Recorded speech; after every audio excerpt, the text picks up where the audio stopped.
हाँ काजल, फॉर्म ले लिए? फॉर्म तो ले लिया मामा जी, लेकिन वो ईयरली फीस 70,000 बता रहे हैं। पूरे कोर्स का ना? पूरे कोर्स का नहीं, 1 साल का। बजट के काफी बाहर है। कोई बात नहीं बेटा, कोई ना कोई इंतजाम कर लेंगे। नहीं मामा जी, आप पर पहले से इतना प्रेशर है और ये वो प्रेशर की बच्ची, जितना कहा जाए उतना करो। फॉर्म लेके सीधा घर पे आ जाओ, तुम्हारा एडमिशन होगा।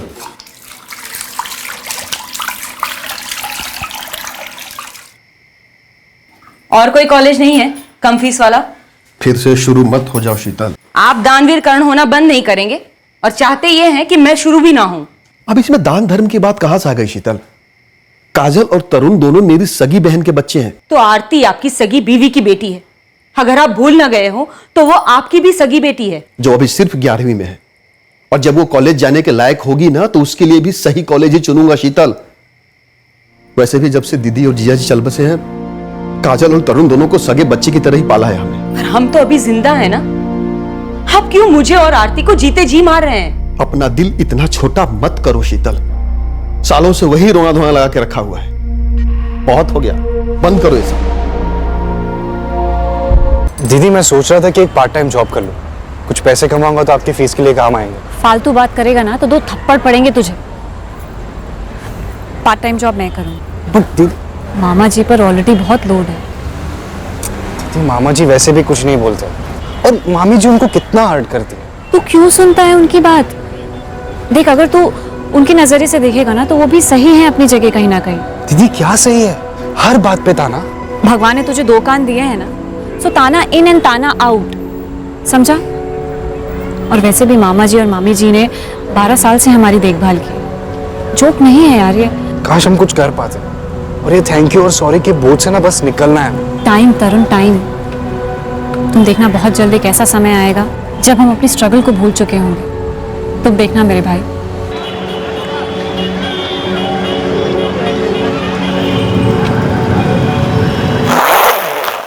यार सूरज, कुछ ज्यादा ही बेवकूफी नहीं हो रही है? यार 2 साल के बाद तूने फिर से पिकअप किया है और तेरे पापा ना वर्ल्ड के वन एंड ओनली पापा होंगे जो अपने लड़के को मेडिकल कॉलेज से निकाल के ऐसे ईंट के भट्टे पर बिठा रहे होंगे। यार मेडिकल का फील्ड है और तू अच्छा कर रहा है भाई, क्यों छोड़ रहा है? समझ क्यों नहीं आ रही तुझे? कोई नहीं यार, मेरा फैसला फाइनल है। सूरज देख बेटा, कोई ऐसा फैसला जल्दबाजी में मत ले जिसे आगे जाके पछताना पड़े। तेरे पापा फैसले अपने मतलब के लिए लेते हैं, उन्हें अपने रुतबे के आगे कुछ नहीं दिखाई देता बेटा। लेकिन माँ पापा ने पहली बार मुझसे कुछ मांगा है। मांगा नहीं जा रहा है सूरज, छीना जा रहा है तुझसे। तू एक ही है इस घर में जिसकी अलग सोच है, आवाज है, जो उनसे सहन नहीं हो पा रहा और इसीलिए तुझसे तेरा वजूद छीन रहे। देख सूरज, मान मेरी बात, मत कर ऐसा और वापस चला जा कॉलेज। माँ मैं पापा को निराश कैसे कर सकता हूँ? क्यों अपने हाथों अपनी खुशियों का गला घोट रहा है तू सूरज? अपनी बहन राधिका जैसे पापा का साया बनेगा तू? सूरज, पापा कभी कोई गलत फैसला नहीं लेते। तुमसे ज्यादा वो तुम्हें जानते हैं। साले साहब, डॉक्टरी तो हर कोई कर सकता है, लेकिन फैमिली बिजनेस सिर्फ फैमिली का मेंबर ही चला सकता है। और तुम इस बिजनेस के एक लौते वारिस हो। बल्कि मुझे तो लगता है कि तुम्हें हाई स्कूल के बाद डायरेक्टली पापा को ज्वाइन कर लेना चाहिए था। खैर, देर है दुरुस्त है। पापा के अंडर तुम सब सीख लोगे। बॉस, तुम्हें जरा भी अंदाजा नहीं है कि तुम कितने लकी हो। क्यों बैठे बैठे हाथों में इतना बड़ा बिजनेस नहीं मिलता। तुम्हारी दीदी राधिका हो या फिर तुम हो, क्या हमने कभी भी किसी चीज के लिए तुम दोनों को ना कहा है? कभी नहीं पापा। बेटा, राधिका और तुम्हारी खुशी हमारे लिए सबसे ऊपर है। तुम टॉप के डॉक्टर भी बने तो जितना तुम 1 साल में कमाओगे उतना तो हमारे यहाँ 1 हफ्ते का धंधा हो जाता है। ये बात तो जानते ही हो ना? जी पापा। ये जो भट्टियां देख रहे हो ना सूरज, ये सोने की खान है, खान। इनमें से तुम हीरे निकाल सकते हो और निकालोगे। जी। शाबाश।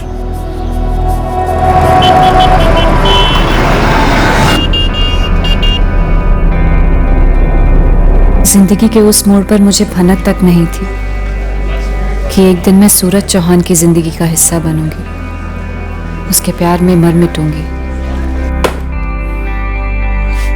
चल यार अंकित, ऑल द बेस्ट। क्या बोलूं यार, अब तुझे भी ऑल द बेस्ट और प्रे करूंगा यार कि तुझे अपने इस फैसले पर अफसोस ना हो। अफसोस की कोई गुंजाइश ही नहीं है। पापा को मेरी जरूरत है। उन्होंने बुलाया तो मैं जा रहा हूं।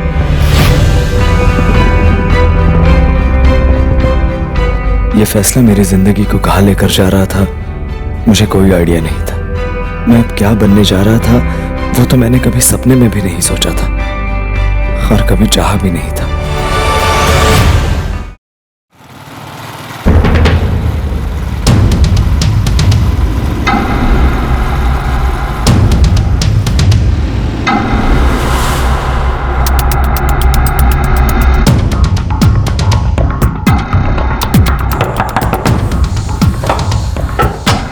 जगदीश, सुधा चौहान उसकी बीवी, बेटी राधिका ठाकुर, दामाद अमित ठाकुर, और ये है सूरज चौहान, रंजन चौहान का बेटा, और ये उसकी पत्नी काजल, और ये उनका बेटा करण। अबे ओ, तू मर्डर की सुपारी देने आया या किसी सरकारी भंडार के सेल में आया है? क्या मतलब बच्चन भाई? मतलब कि फोन पर बोला था ना ये रेड एक मर्डर का है, तू तो साला पूरा कत्लेआम का पार्टी ऑर्डर दे रहा है। हर एक बात फोन पर नहीं की जाती बच्चन भाई, अब आमने सामने बैठकर हर एक बात तय कर लेते हैं। समय, जगह, रेट, हर एक काम बारीकी से होगा। इस काम के लिए दूसरा मौका नहीं मिलेगा। सिन्हा साहब, हमें शर्मिंदा ना कीजिए। क्या हम महंगाई से वाकिफ नहीं? इस बार एक नहीं 2 लिफाफे भेजे आपके लिए। बस ख्याल रखिए कि सारे कॉन्ट्रैक्ट्स चौहान वर्क्स को ही मिले। राजू, ये कॉलेज बिल्डिंग के लिए जा रहा है? जी सूरज, ये लास्ट लॉट होगा, इसके बाद ये सारा माल इलाहाबाद भेज देना, आरके इंडस्ट्रीज की साइड। लेकिन छोटे मालिक, कॉलेज का काम तो वैसे ही 2 महीने लेट चल रहा है और वहाँ का सुपरवाइजर सर पे तांडव भी कर रहा है। करने दो, तुम गेंडे की खाल उगा लो राजू, और याद रखो कॉलेज का ये प्रोजेक्ट कट टू कट हो रहा है मेहरबानी खाते पर आरके इंडस्ट्रीज है वो हमारी सोने की मुर्गी है। उन लोग 15% घटा के कोट कर रहे हैं, ये हम लोगों के लिए बहुत बुरी खबर हो सकती है। टेंशन मत लीजिए दुबे जी, सारा मामला सेट कर दिया है हमने। टेंडर ऑफिस के सिन्हा को 2 लिफाफे पहुंच चुके हैं। हम अपना कोट कम नहीं करेंगे और पास भी उसी रेट पर। तुम अच्छा नहीं बहुत अच्छा कर रहे हो सूरज, फक्र है तुम। और सुधा, अब बोलो, क्या हमारा फैसला गलत था सूरज को बिजनेस में लगा देने का? हमारे पिताजी ने हमें बिजनेस सौंपा, हमने 4 चांद लगा दिए। अब सूरज को देखो, बिजनेस को कहां से कहां ले जा रहा है। तुमने जिस तरह से धंधा करना सीख लिया है ना, बहुत अच्छा। यही तरीका है मार्केट पर कब्जा करने का। थैंक्स पापा। पावर वो बंदूक है बेटा जिसकी नली से पैसा बरसता है, और इस पैसे से और ताकत है, और पैसा जी मेरा पैसा और ताकत, ये वो 2 हाथ है जिससे ये सारी दुनिया इस अंगूठे के नीचे दबती है। समझ रहे हो ना? समझ रहा हूं पापा। अब इस वक्त हमें और एक्सपांड करना होगा, जहां हम लोग हैं इससे कई ज्यादा फैलेंगे हम, आपके आशीर्वाद से। कभी कभी मुझे समझ में नहीं आता सूरज कि तुम बोल रहे हो या तुम्हारे पापा। वही आवाज, वही अंदाज। दुनिया यही अंदाज समझती है माँ। सबको खुश रखने वाला ना खुद कभी खुश नहीं रह सकता। जिसकी लाठी उसकी भैंस, जिसकी प्रजा वही राजा। कहीं ऐसा तो नहीं सूरज कि राजा बनने के चक्कर में तुम उस राजा के एक प्यादे बनकर रह जाओ, सिर्फ एक मोहरा? कोई अपने बेटे को मोहरा नहीं बनाता माँ, और जितना आप पापा को पत्थर दिल समझती है ना, वैसे वो है नहीं। तो अब तुम मुझे समझाओगे कि तुम्हारे पापा क्या है और क्या नहीं, है ना? सूरज, ये जो घर है ना, ये घर नहीं, सोने का पिंजरा है। यहाँ ताजा हवा भटकती नहीं और घुटन हटने का नाम नहीं लेती। मैं यहाँ बंधी हुई हूँ क्योंकि मेरे पास कोई और चारा नहीं है। पर मैं ये नहीं चाहती सूरज कि किसी दिन तुम मुझे आकर ये कहो कि मेरे पास कोई चारा नहीं। वो दिन कभी नहीं आएगा माँ। पापा मेरी मर्जी की इज्जत करते हैं। शादी भी उन्हीं की मर्जी से करोगे? शादी में अभी बहुत देर है माँ। अगले महीने है शादी। क्या तुम मजाक कर रही हो ना? उन्होंने अपनी मर्जी से एक लड़की भी पक्की कर दी है। लड़की कौन है, कैसी है, ये ना मुझे पता है और ना तुम्हें। बस मैं इतना चाहती हूँ सूरज कि इस शादी से तुम्हारी जिंदगी बर्बाद ना हो और उस लड़की की भी। इससे अच्छी लड़की आपको नहीं मिल सकती है। अनाथ है, अपने छोटे भाई के साथ अपने मामा के रहम पर रह रही है।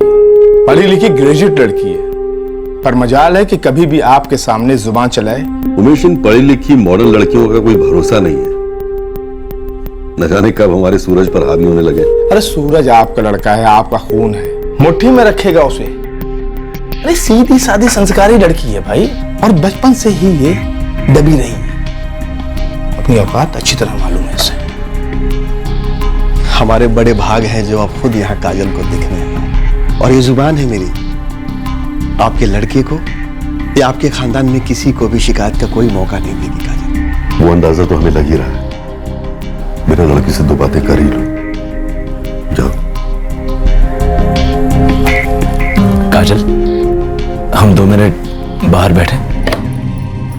कितने बड़े लोग हैं, शादी का पूरा खर्चा वही उठाएंगे, दहेज में एक दहला भी नहीं लेंगे।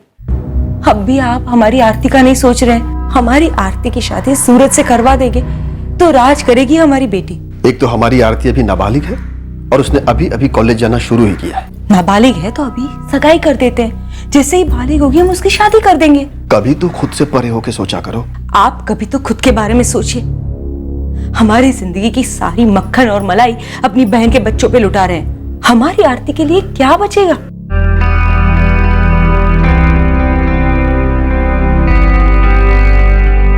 मुझे काजल ना तो सिर्फ पसंद आई, बल्कि मुझे तो उससे पहली नजर में ही प्यार हो गया। उसकी सादगी, उसकी सोच, सब कुछ भा गया मुझे। वैसे तो मेरे पास कोई चारा नहीं था, मामा जी की बात को टाल नहीं सकती थी मैं, लेकिन मुझे खुशी थी कि मैं अपनी मर्जी से हाँ कह रही थी। सूरज दिल में उतर गया था मेरे। काजल अब मेरी जिंदगी का मतलब बन गई थी। प्यार और गहरा होता जा रहा था। मुझे अब जाकर यकीन होने लगा था कि सबकी तकदीर हमेशा के लिए अंधेरे में नहीं होती, कभी ना कभी सूरज चमकता ही है। क्या तकदीर वो है जो पहले से लिखित है और हमारे साथ होकर ही रहता है, या तकदीर वो है जिसे हम चुनते हैं हम पर बीतने के लिए?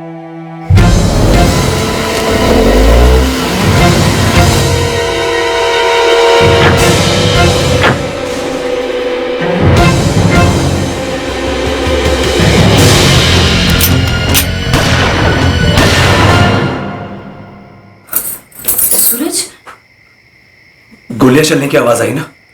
शायद।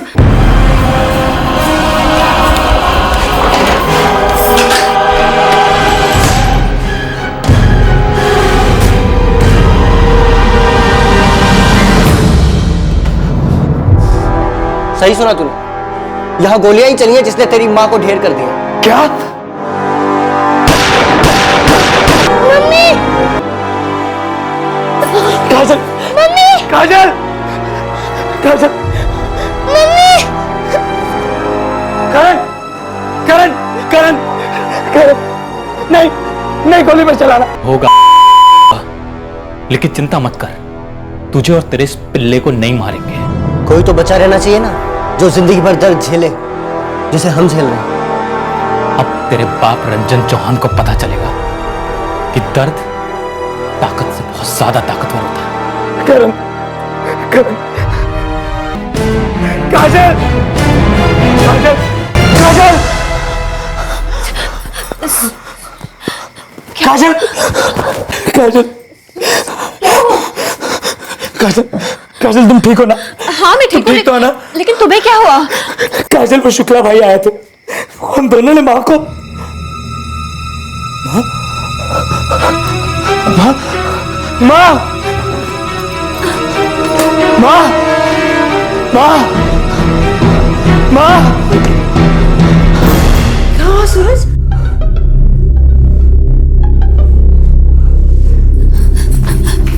सूरज, क्या हुआ काजल? सब ठीक तो है? कहीं दीदी और जीजू को तो कुछ नहीं हुआ होगा ना? वो तो सो रहे होंगे। तूने कोई बुरा सपना तो नहीं देखा ना? सूरज, इतनी रात गए, सब ठीक तो है? दीदी, तुम ठीक तो हो ना? और जीजा जी?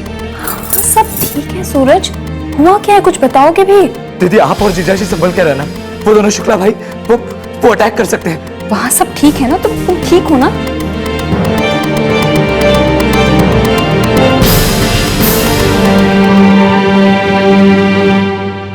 शिवा, असलम, ध्यान से देखो, ये तीनों, रंजन चौहान और उसका दायां और बायां हाथ भानु सिंह और कमल चौरसिया, ये तीनों मुझे जल्द से जल्द अपनी कस्टडी में चाहिए। जितने आदमी लगाने लगाओ, जहां खोदना है खोदो, जो करना है करो, लेकिन ये तीनों मुझे जल्द से जल्द चाहिए। देखो, ये रोने वाली शक्लें तो तुम दोनों मेरे आगे बनाना मत। कहाँ है तुम्हारा पति भानु और तुम्हारा पति कमल और उनका आका रंजन चौहान? हमें नहीं पता मैडम। नहीं पता तो पता करो, कौन से बिल में छुपा बैठा है, वरना दिखते ही गोली नहीं मारेंगे इसकी कोई गारंटी नहीं है। जगतपुर, इलाहाबाद, वाराणसी, सब जगह अपने आदमी फैला दो, सारे खबरों को काम पर लगा दो। किसी भी सूरत में मुझे रंजन चौहान चाहिए, चर्बी उतारनी है इसकी। चौहान परिवार पर प्रेशर बनाकर रखो।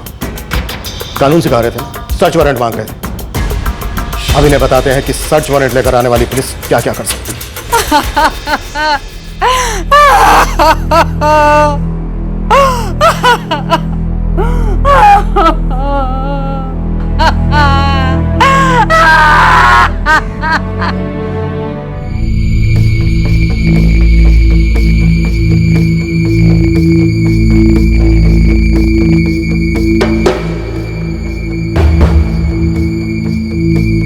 सूरज चौहान, अपने घर में सीसीटीवी लगाना अच्छी बात है, लेकिन अपने हत्यारे पिता को छुपाए रखना बहुत महंगा पड़ेगा तुम्हें। आप लोगों ने तलाशी के नाम पर पूरा घर तहस नहस कर दिया। कुछ मिला नहीं ना। और रही बात मेरे पापा की, तो कल वो बड़ी जल्दी में आए और निकल गए। कुछ नहीं कहा उन्होंने हमसे। लेकिन इंस्पेक्टर, उनके बिना कहे मैं इतना बोल सकता हूँ कि मेरे पापा खून नहीं कर सकते। शेखर शुक्ला के मोबाइल पर तुम्हारे पापा की दी हुई धमकी रिकॉर्डेड है। कत्ल के चश्मदीद गवाह भी है। रंजन चौहान के बच निकलने का तो चांस ही नहीं है। उनको बोलो सरेंडर कर दे, नहीं तो पूरा का पूरा खानदान अंदर होगा और भट्टी में से एक भी ईंट नहीं निकलेगी। ये हमारा वादा है, बोल देना अपने पापा को। देख सूरज, मामला छिपाने से और बिगड़ेगा। तू बता दे उन्हें तेरे पापा कहाँ हैं। माँ, पापा सिर्फ इसलिए छुप रहे हैं क्योंकि कोई उन्हें फंसा रहा है। बस कर राधिका, बस कर। तेरे पापा क्या कर सकते और क्या नहीं कर सकते ये यहाँ सब लोग जानते हैं। देख सूरज, समझदारी से काम ले, वरना पूरा परिवार बुरा फंसेगा। माँ, सूरज को नहीं पता कि पापा कहाँ हैं, पर अगर उसे पता भी होता तो मैं कहती कि पुलिस को कुछ ना बताए। पापा को बचाना इस वक्त हमारा फर्ज है माँ। अगर हम पापा की जानकारी नहीं देंगे तो क्या वो वाकई में बचेंगे, या फिर पुलिस हमें ही मुजरिमों में गिनेगी? किसी ने तुमसे तुम्हारी विशेष टिप्पणी की मांग की है यहाँ?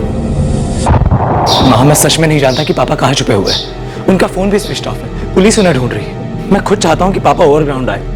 मैं उनसे पूछना चाहता हूँ, मैं जानना चाहता हूँ कि सच क्या है। पर पुलिस तो कह रही थी कि सब कुछ शेखर शुक्ला के मोबाइल में रिकॉर्ड हो चुका है। फिर बीच में बोल रही हो काजल। सूरज, शुक्ला के परिवार ने दबाकर पैसे दिए हैं पुलिस को पापा को फंसाने के लिए। तुम बोलो, तुम किस पर विश्वास करते हो, पापा पर या पुलिस पर, या तुम्हें इनकी विशेष टिप्पणियों पर अमल करना है? पर मैं तो ये कह रही थी कि चुप नहीं रह सकती क्या काजल? राधिका, काजल प्लीज प्लीज, अभी ये समय आपस में लड़ने झगड़ने का नहीं है। हमारे परिवार में कहर टूट पड़ा है, सबको साथ में मिलकर चलना होगा। सूरज, मेरी बात मानिए, पुलिस को सब साफ साफ बता दीजिए। हम सब जानते हैं क्या हुआ है, जो कि नहीं होना चाहिए था पर अब हो चुका है। इसलिए देर मत करिए, वरना कहीं हम सबको जेल ना हो जाए। काजल, जो तुम कह रही हो बिल्कुल सही है, पर मुझे नहीं पता पापा कहाँ है। वो तो शेखर जी से बात सेटल करने गए थे। किसे पता था कि वो उन्हें जान से मार डालेंगे। सिन्हा साहब, ये तो सरासर गलत है। आपने हमें बताया ही नहीं कि किस रेट पर शुक्ला कंपनी ने टेंडर भरा है, बल्कि हमने तो टाइम पर आपके बिना पूछे आपको डबल कमीशन दिया है। सूरज जी देखिए, आपने अपने टेंडर में 15 से सीधे 20% बढ़ा दिए।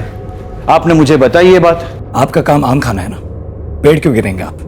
जितनी हमारी कमाई उतना आपका कमीशन। हाँ वो सब ठीक है सूरज जी, लेकिन वो अरेंजमेंट पहले जो साहब थे ना उस वक्त की थी। अभी जो नए वाले आए हैं ना, वो कुछ ज्यादा ही स्वच्छ भारत टाइप के हैं। सब कुछ कायदे से करने में विश्वास रखते हैं। उन्होंने कम से कम लोएस्ट कोटेशन वाला टेंडर चुना, जो शुक्ला कंपनी का था। अगर उस वक्त मैं मुंह खोलता तो सीधे मेरे मुंह पे सस्पेंशन का झाड़ू फेर देते। अरे बहुत स्वच्छ भारत वाले देखे हैं हमने। देखो, कायदा तो वही है जो सालों से हमने चलाया है। हमारा तो सीधा सा मंत्र है भाई, सबका साथ सबका उद्धार। वही तो रंजन साहब, अब मेरे बड़े साहब को समझाए तो कौन समझाए। साले ने 10 मिनट ऑफिस पे लेट आने वाले को भी मेमो देना शुरू कर दिया है। टेंडर भी उसने कायदे से खोला। अरे शुक्ला वाला डन किया है जी, शुक्ला को तो जानता तक नहीं है। अबे उसे कैसे पता होगा कौन शुक्ला और कौन चौहान? फाइल बदल दो। इतना दूध बात थोड़ी ना है रंजन साहब। एक तरीका है। क्या? बोलो। आप शेखर जी के साथ में समझौता करके उनको बोलो कि टेंडर की फाइल वापस ले ले कायदे से। एक बार शुक्ला जी ने अपना टेंडर वापस ले लिया तो बड़े साहब को किताबी कायदा पढ़वा देंगे, नया टेंडर खोलना होगा जी। बस फिर आप कायदे से कम वाला टेंडर दे देना। क्या क्या बोले, फिर से बोलिए जरा। 1.5 लाख हर महीने कॉन्ट्रैक्ट से पहले 3 साल के लिए। इसके अलावा हम आपकी भट्टियों का सारा माल भी खरीदेंगे 2 साल के लिए। ऊपर से हर नए कॉन्ट्रैक्ट में 10% शेयर आपका होगा, वो भी अगले 3 साल के लिए। आप खुद से जो भी बना पाते हैं उससे कई गुना ज्यादा है शेखर जी। तो हमें मुनाफा करवाने के चक्कर में तुम्हारा कितना गुना घाटा होगा? सच में शेखर जी, इतना बढ़िया ऑफर आपको फिर नहीं मिलेगा। और रही बात हमारे नुकसान की, तो आप उसकी चिंता मत कीजिए। नुकसान की हमें चिंता नहीं है बेटा, वो तो धंधे का हिस्सा है। पर तुम लोग धंधा कहां करते हो? तुम्हारे पिताजी ने तो कई सालों से धांधलेबाजी चला रखी है। शेखर जी प्लीज अपना टेंडर वापस लीजिए। बेटा, कमान से निकली हुई तीर और भट्टी में घुसी हुई ईंट वापस नहीं लिए जाते। मुझे आपकी नसीहत नहीं चाहिए। तो तुम्हें क्या लगता है हमें तुम्हारी भागीदारी चाहिए? हाँ, तो कमाल करते हो। सस्ती कच्ची ईंटें बनवाते हो तुम, तो तुम्हें लगता है कि हमारी भी नींव कमजोर है? रखता हूं शेखर जी। रुको रुको रुको रुको, अपने पिताश्री को एक संदेशा देना हमारा। उनसे कहना हमें ना ही उनके रुतबे की कदर है और ना ही उनके दबंगई का डर, इसलिए आइंदा ऐसी छिचोरी रिश्वतखोरी की हरकत ना करें। उन्हें गलतफहमी है कि वो इस धंधे के शेर हैं, बेखबर हैं वो कि हम नए सवा शेर हैं। रखता हूं। मालिक, हम एक आदमी से बात कर लिए हैं मार्केट में, सब एक के राग अलाप रहा है। बड़ा अड़ियल आदमी है ये शेखर शुक्ला, ईंट का जवाब पत्थर से देता है। मालिक, अगर इसने ये टेंडर लेकर हमारे इलाके में दाखिला ले लिया तो समझ लीजिएगा हमारे आधे से ज्यादा ग्राहक को निकल जाएगा, शायद उससे भी ज्यादा। और उसके रेट में टेंडर भरने के अलावा कोनो रास्ता नहीं है। लेकिन तो बड़ा भयंकर घाटे का सौदा है मालिक। सौदा तो हम उस शुक्ला के साथ ही करेंगे बाबू, बहुत ईमान झाड़ रहा है ना। हम देखते हैं कितने में बिकती है इसकी ईमानदारी।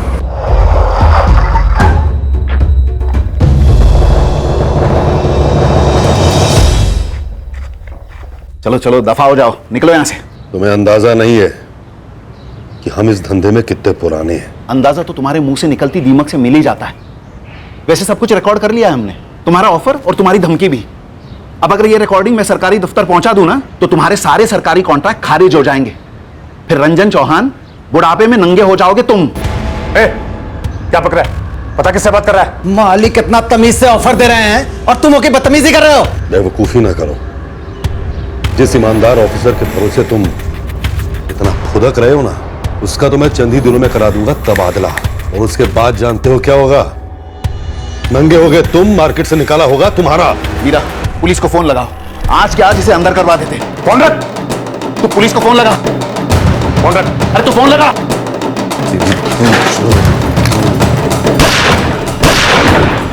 बेटा आप बुलाओ पुलिस को, कुछ केस तो बने साला। पापा पापा पापा।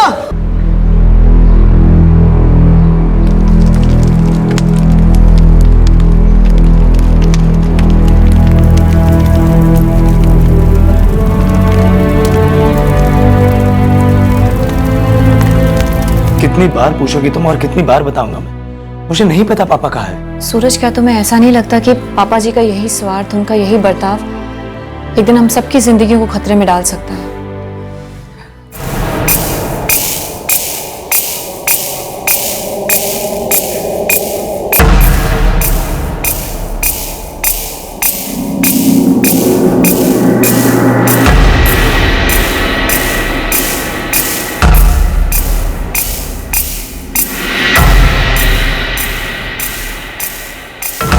साहब, बिल का पता चल चुका है। घूस और उसके दोनों चूहे दुबक कर बैठे हैं अंदर। इलाहाबाद की तैयारी कीजिए।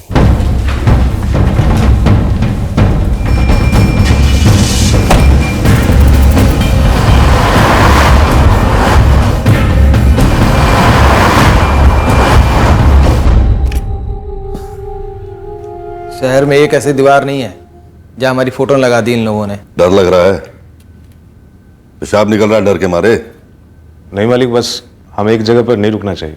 तो अभी निकल चलें खाने के बीच? अरे नहीं नहीं, आप खाना खाइए ना। अच्छी तरह जानते हो खाने के बीच में टोकना मुझे पसंद नहीं है, फिर भी तुम लोग।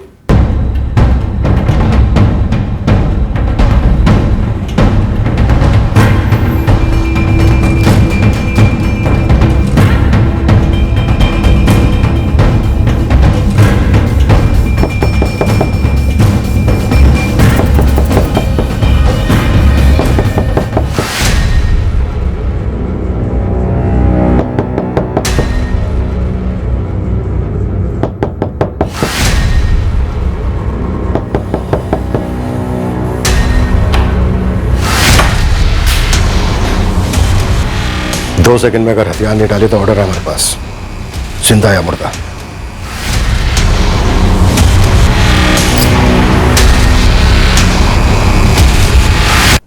ऑफिसर, आओ ना, बैठ के सेटल कर लेते हैं। क्या नाम क्या तुम्हारा? यमराज। अब बोलो। सबसे टॉप का वकील करेंगे पापा के लिए। वो एक भी दिन जेल में नहीं बिताएंगे सूरज। कर रहा हूं दीदी, कर रहा हूं। जल्दी करो सूरज, पापा का मामला है। पुलिस स्टेशन जा रहा हूं मां। संभल कर बेटा, इस सब में तुझ पर कुछ नहीं आना चाहिए। सुनिए, कुछ भी करिएगा लेकिन कोई गैर कानूनी तरीका मत अपनाइएगा। और कुछ? अब जाऊं?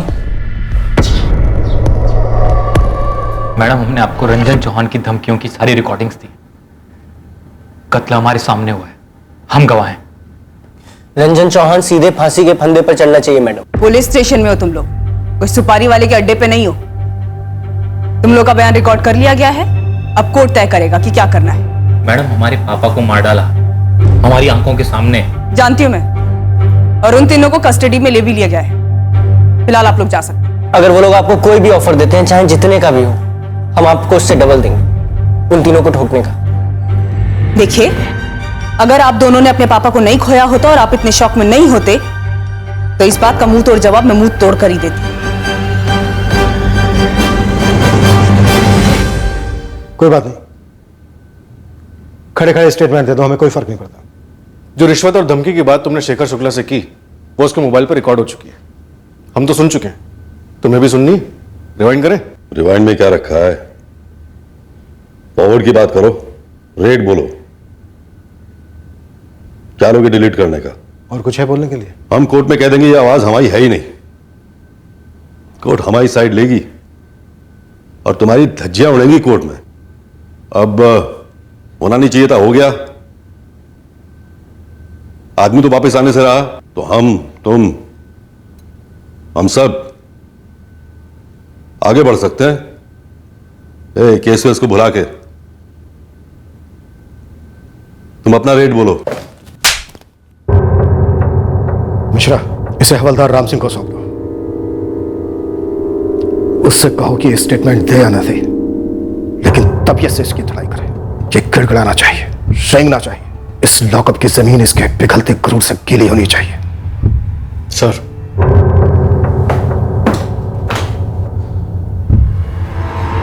डरो मत, कुछ नहीं होने देंगे हम तुम्हें। ये रोने वाली हारी हुई शक्ल लेकर आना था तो ना ही आते। मैं ठीक हूं पापा। अभी शेखर शुक्ला मरा है, तेरा बाप नहीं। मैंने एक असली मर्द को चुना है जो रोता नहीं है, रुलाता है। एडवोकेट गुप्ता आपका केस लड़ेंगे, बेल की एप्लीकेशन करेंगे। वकील साला क्या कर लेगा? तुम सीधे जाकर शेखर शुक्ला के बेटों से मिलो, उनसे कहो जो मांगोगे दे देंगे, केस वापस ले लो।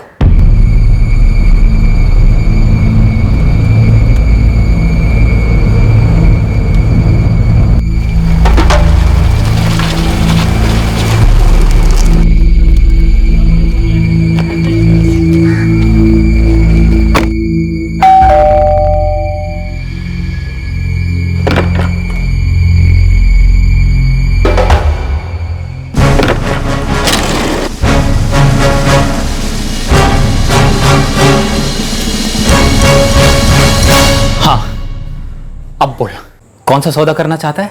आशीष, वीरा, अब इस सबसे क्या होगा? बर्बादी होगी पूरे चौहान खानदान की। तुम सबकी कुंडलियां निकाल चुके हैं। देखो, मेरे पापा ने जो किया नहीं करना चाहिए था। तुम्हारे पापा भी इस दुनिया में नहीं है, और मेरे पापा वो होकर भी ना के बराबर जेल में बैठकर अपने किए पर पछता रहे हैं। तुम दोनों से मैं माफी मांगता हूं। तुम्हारे पास एक ऑफर लेकर आया हूं। जो भी तुम लोग मांगोगे हम देने को तैयार हैं। बिजनेस का हिस्सा, कॉन्ट्रैक्ट्स, पैसे, जो भी बोलो। बस तुम लोग ये केस वापस ले लो। हमें कुछ नहीं चाहिए, बस अपने खानदान से एक बंदा या बंदी दे दे। तेरे सामने गोली मार देंगे उसे। खून का बदला खून, कब और कहां मारना है। और हमें कोई भी चलेगा। सुधा तेरी माँ, राधिका तेरी बहन, अमित तेरा जीजा, काजल तेरी बीवी या करण? नहीं वीरा। नहीं, एक काम करते हैं, तेरे को मार दे। तेरे पूरे परिवार के सामने ना तेरे को मार दे। उन्हें भी तो वो तकलीफ हो जो मेरी माँ को हो रही है, जो हम दोनों को हो रही है। उसके बाद ले लेंगे केस वापस। रंजन चौहान छूटेगा और जिंदगी भर तड़पेगा। देखो ये हो नहीं सकता। क्यों नहीं हो सकता बे? हम कुछ भी कर सकते हैं, और जिस दिन तेरा बाप छूट के आएगा ना, हम उसको मार भी सकते हैं, और हम ऐसा ही करेंगे, समझा? अब चुपचाप यहां से दफा हो जा, वरना एक खाता अभी और यहीं खोलेंगे। जा। सर, तीनों ने अपने स्टेटमेंट और कबूलनामे दे दिए।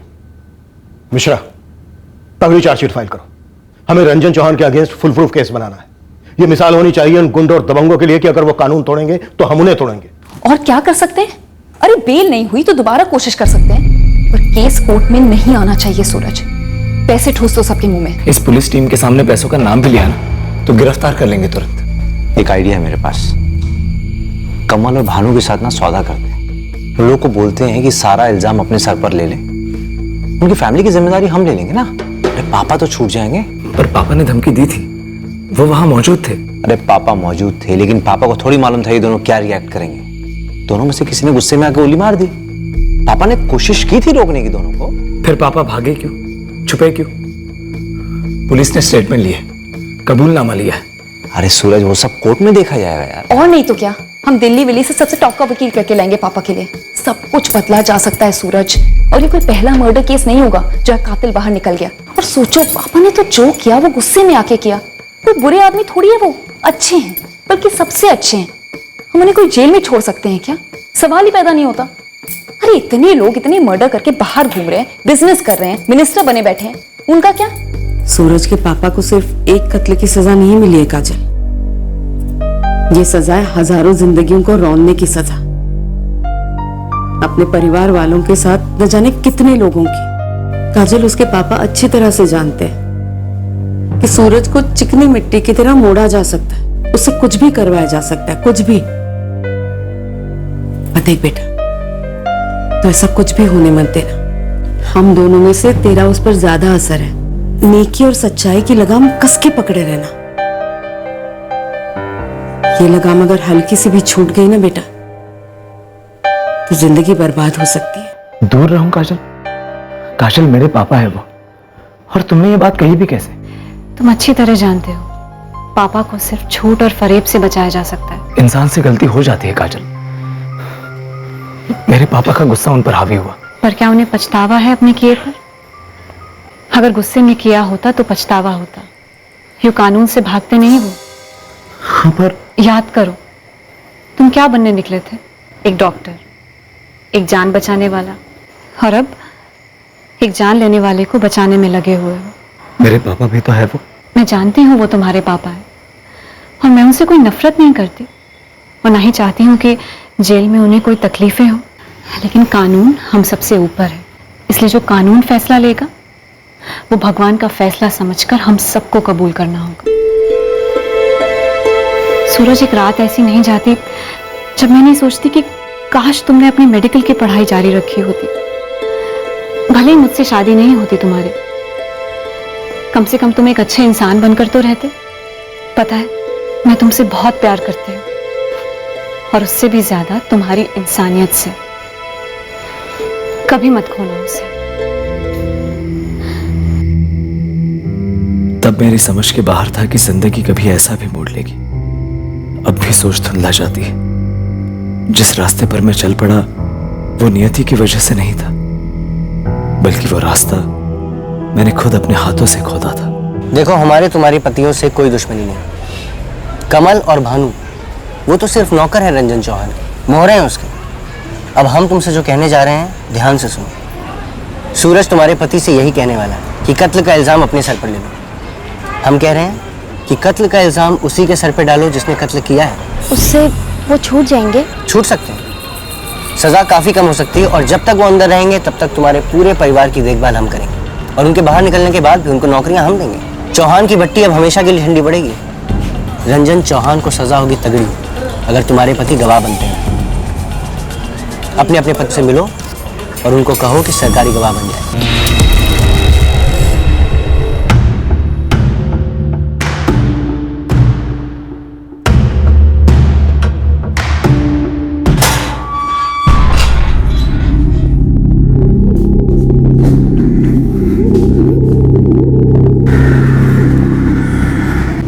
तुम्हारी रोनी शक्ल हमें बता रही है कि तुम कुछ भी नहीं कर पाए अपने पापा के लिए। हर कोशिश जारी है। तुम्हारी हर कोशिश नाकाम होती जा रही है सूरज। 1 महीने में यह केस अदालत में दाखिल होगा। भानु और कमल का सुना? क्या क्या पापा? भानु और कमल को इस जेल में हमसे अलग रखा गया है। जेल में रहते हुए भी हमें यह पता चला है कि शुक्ला के बेटे उन्हें सरकारी गवाह बनाने चले ताकि हमारे गले का फंदा और कस जाए। तुम्हें कभी हमारी जेल की कोठरी में आना चाहिए सूरज। ठंडी जमीन पर सोते हैं, ऐसा खाना खाते हैं जो हमारे कुत्ते भी ना खाएं, चुल्लू भर पानी में नहाते हैं जिसमें तुम्हें डूब के मर जाना चाहिए। ऐशो आराम की गोदी में पाला है हमने तुम्हें सूरज, और आज हमें यह दिन देखना पड़ रहा है। हमने पिल पिलाना सिखाया तुम्हें कभी? हमने तुम्हें हमेशा यही सिखाया है कि जो शख्स झुक के हमारे पास न आए उसे रेंगते हुए लेकर आओ। पापा मैं भानु और कमल को ये कत्ल का इल्जाम अपने सर पर लेने के लिए मना लूंगा। तुम्हें जो करना है सूरज तुम वो कराओ, और जो नहीं करना है वो तो जरूर करो, क्योंकि दुनिया, कानून, अदालत ये सब अपनी जगह और तुम्हारा परिवार अपनी जगह। हमने शुक्ला को कॉन्ट्रैक्ट के लिए नहीं मारा है सूरज, परिवार के लिए, तुम्हारे लिए, करण के लिए मारा है उसे, ताकि हमारे चौहान खानदान का रुतबा बना रहे। तुम कुछ भी करो, कुछ भी, लेकिन ये केस अदालत में जाने से पहले मुझे यहां से निकलवा दो। भैया, भानु और कमल पे विश्वास करना मुश्किल है। दोनों खानदानी मुलाजिम हैं रंजन चौहान के। हमसे पैसा लेकर ऐन वक्त पर कोर्ट पर मुकर सकते हैं। पता चला दोनों में से किसी ने इल्जाम अपने सर ले लिया तो? लेकिन रंजन चौहान और उसके खानदान को तड़पना तो चाहिए। उन सबको तड़पाना और खूब सारा दर्द देना, यह हमारा फर्ज भी है और हक भी। और हम ये हक अदा करेंगे भैया, पापा के लिए। पापा के लिए।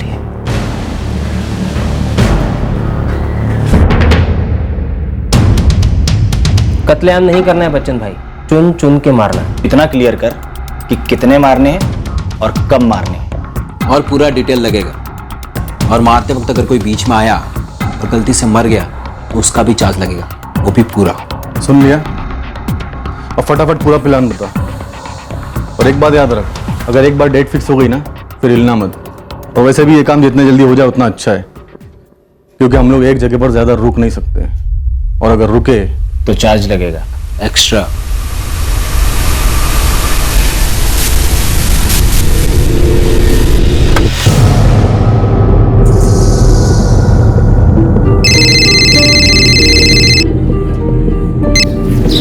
हाँ माँ, पहुंच गई आप? हाँ, अभी फ्रेश हुई हूँ।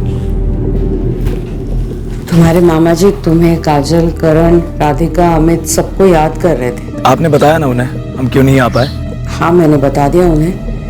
तुम फिक्र मत करो सूरज, और अपना ख्याल रखना। हाँ माँ, दीदी और जीजू भी यही रह रहे। कल जब आप लखनऊ से लौटेंगी तो वो दोनों आपको यही मिलेंगे।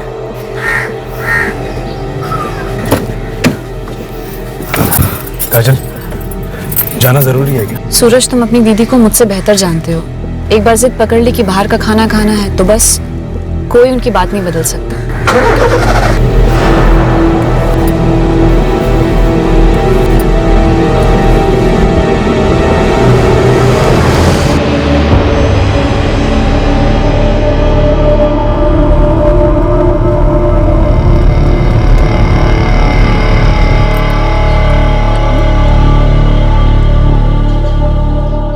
राधिका, एक अर्जेंट प्रॉपर्टी का मामला आ गया, मुझे अभी जाना पड़ेगा पार्टी से। अच्छा। और खाने वाने की चिंता मत करना, तुम लोग खा लेना, मैं जो लेट होगा बाहर ही खा लूंगा ना।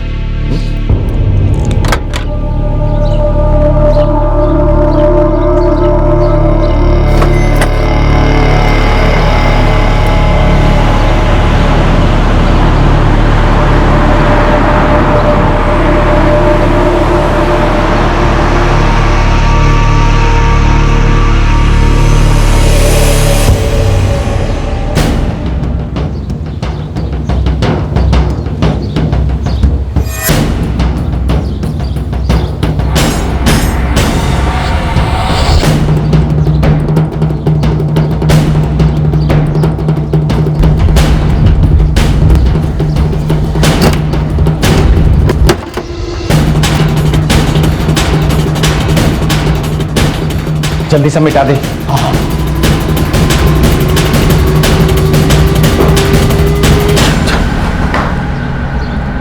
हो गया।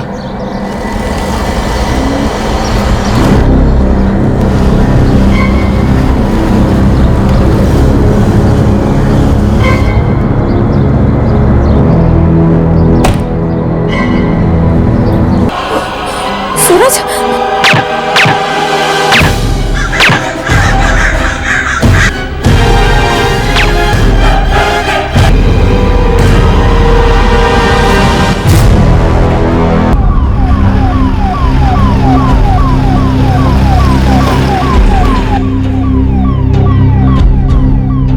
अमित जल्दी हॉस्पिटल पहुंचो, माँ को भी फोन कर दो। काजल और सूरज को किसी ने गोली मार दी है। क्या? अच्छा, मैं माँ को फोन करता हूँ। मैं पहुँचता हूँ राधिका, लेकिन ये सब हुआ कैसे? मुझे कुछ नहीं पता। तुम जल्दी पहुंचो अमित, बहुत खून बह चुका है।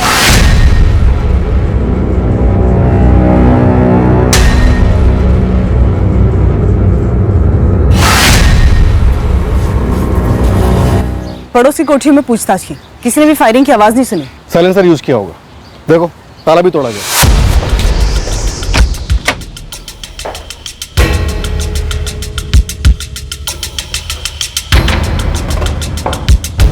मैं यहीं था जबकि सीसीटीवी लगाया जा रहा था।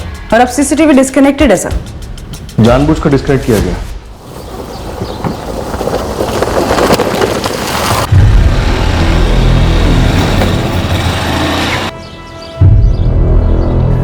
भैया, वो लोग मरे या नहीं पता नहीं, पर ये पक्का है कि सूरज और उसकी बीवी काजल दोनों पर फायरिंग हुई है। बुआ, मम्मी पापा को कुछ नहीं मारा? मुझे नहीं पता बेटा।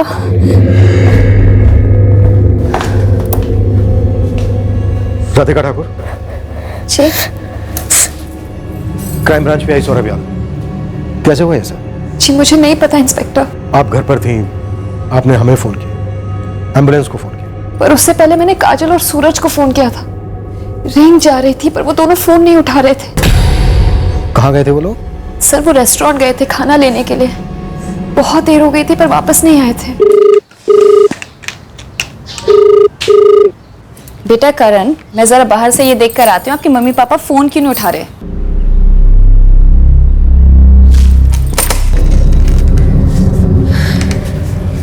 सूरज, काजल, उन्हें देखते ही पहले मैंने आप लोगों को फोन किया, फिर एम्बुलेंस को। आपने किसी को नहीं देखा ना आते ना जाते? जी नहीं। गोलियां चली लेकिन आपको कुछ पता नहीं चला? राधिका, कहाँ है वो दोनों, कैसे? दोनों का ऑपरेशन चल रहा है। सर, क्राइम सीन से अब तक 7 गोलियों के शख्स बरामद हुए। आसपास पड़ोस में किसी ने भी गोलियों के चलने की आवाज नहीं सुनी। पड़ोसियों को छोड़ो, घर के अंदर ही सूरज की बड़ी बहन राधिका थी, वो बता रही है कि उसने कुछ नहीं सुना। लगता है साइलेंसर यूज हुआ है। सर, सीसीटीवी भी डिस्कनेक्ट कर दिया गया, पुरानी सारी रिकॉर्डिंग्स भी डिलीट कर दी गई हैं। अगले 1 महीने में विक्टिम सूरज के फादर रंजन चौहान पर मुकदमा शुरू होने वाला है।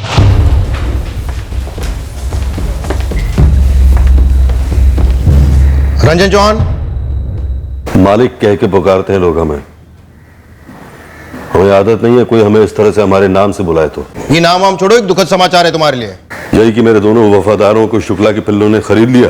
नहीं, तुम्हारे बेटे सूरज और बहू काजल पर किसी ने हमला कर दिया, गोलियों से भून दिया उन्हें। क्या? सूरज, मेरा बेटा कैसा है? दोनों का ऑपरेशन चल रहा है, बस इतना ही पता चला है, तो बतलाने आ गए हम।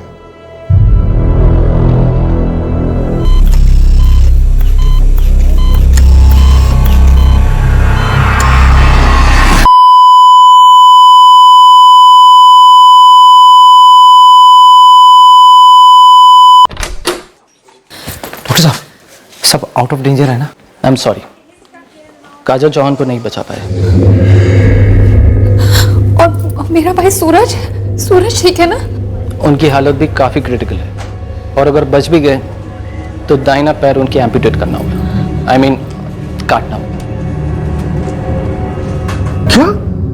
पर ये सब हुआ कैसे और किसने? अम्मा जी, हम इतनी जल्दी ऋषभपुर क्यों जा रहे हैं? दीदी ठीक है ना? बेटे, काजल अब नहीं रही।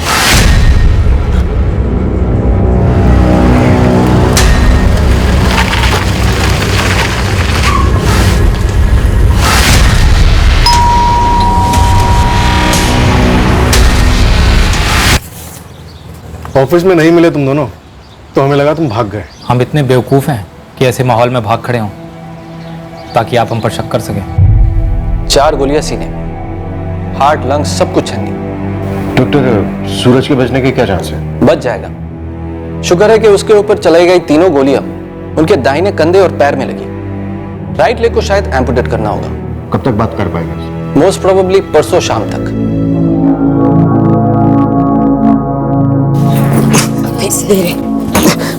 दीदी, दीदी काजल कहाँ है? और करण? करण मेरे पास है। और काजल? उसे भी गोलियां लगी थी। कहाँ है वो? कैसी है? वो ठीक है। हाँ ठीक है। पर माँ, वो है कहाँ? काजल? सूरज तुम आराम करो। हाँ दीदी, मुझे काजल से मिलना है। आप बताओ मुझे, कहाँ है काजल? आज शाम को बॉडी हैंड ओवर की जाएगी।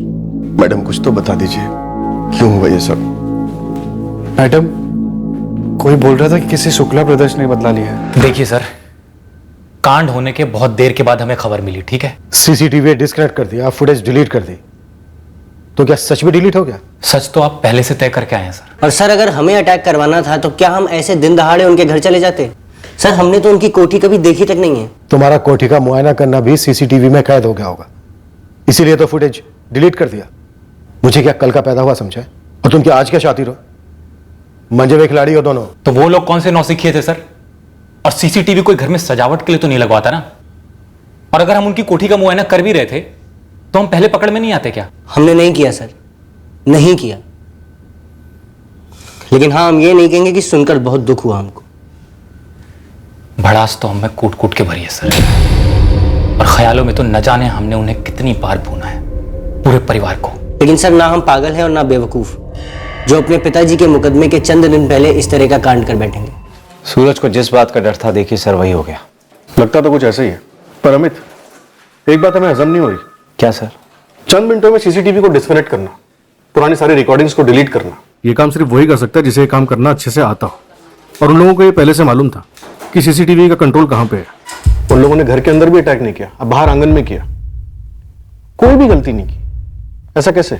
शुक्ला बंधुओं ने पहले से घर पे नजर रखी होगी, सूरज का आना जाना सब नोट किया होगा, और फिर ऐसे वक्त पे धावा बोला जब रिएक्ट करने का भी टाइम ना मिले।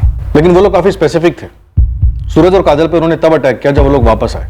इसका मतलब वो लोग पहले से घात लगाकर बैठे थे, और सीसीटीवी का काम भी उन्होंने पहले से ही कर दिया होगा। और उन्होंने घर के अंदर अटैक नहीं किया जहां पे तुम्हारी पत्नी राधिका और सूरज का बेटा करण दोनों पहले से ही मौजूद थे। आप कहना क्या चाह रहे सर? उन लोगों को मेरी वाइफ राधिका और सूरज के बेटे करण को भी मार देना चाहिए था? मैं वो नहीं कह रहा हूं, मैं वो कह रहा हूं जो हुआ था। वैसे वारदात के वक्त तुम भी घर पर नहीं थे। मैं अपने एक क्लाइंट से मिलने गया हुआ था। और सुधा जी, वो कहां थी? कानपुर, अपने भाई की बेटी की सगाई में। मैं खुद नहीं जाना चाहती थी, पर करीबी रिश्तेदार है इसलिए एक दिन पहले चली गई। करीबी रिश्तेदार थे तो फिर काजल और सूरज क्यों नहीं गए? सूरज कोर्ट कचहरी की तैयारी में लगा हुआ था और काजल उसे संभाल रही थी। और आप राधिका जी?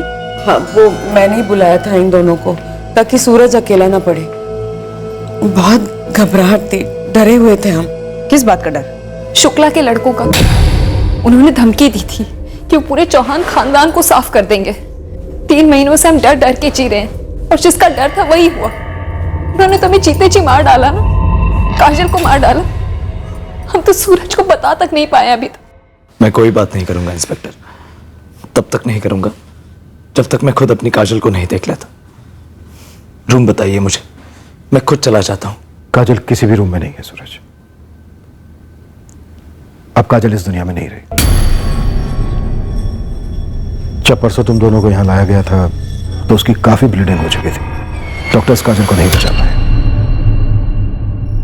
कौन लोग थे वो? कितने थे? मैं काजल को देखना चाहता हूं।